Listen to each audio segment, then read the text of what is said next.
here we have the problem 1/4 plus 10/3.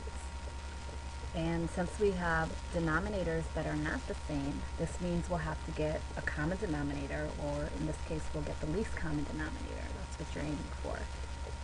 And so the least common denominator in this case is going to be 12. And the reason it'll be 12 is because 4 goes into 12 evenly, and 3 also goes into 12 evenly. So 4 goes into 12 3 times, because 4 times 3 is 12. And so since we know we're trying to get 12 in the denominator, we know that we need to multiply this 4 by whatever will get us 12. And we just said that it'll be 3. So we'll multiply this 4 by the 3, and that gives us a 12 in the denominator. Whatever you multiply the bottom fraction by here, you have to multiply the top by the same thing, because that makes the entire fraction equal to 1, which means you're not changing the fraction. Anytime you multiply something by 1, you get the same thing. So now, since we have 3 over 3 times 1/4, this gives us 3/12.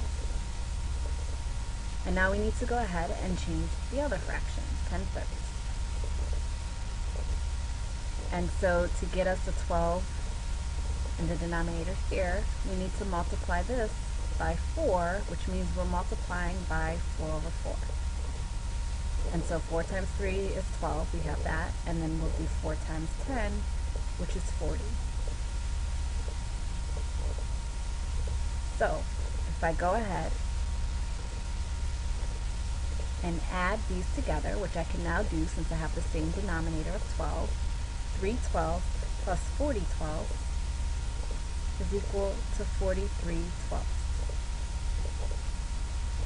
So this is going to be your answer as an improper fraction. If you were to go ahead and change this to a mixed number, you would divide 12 into 43.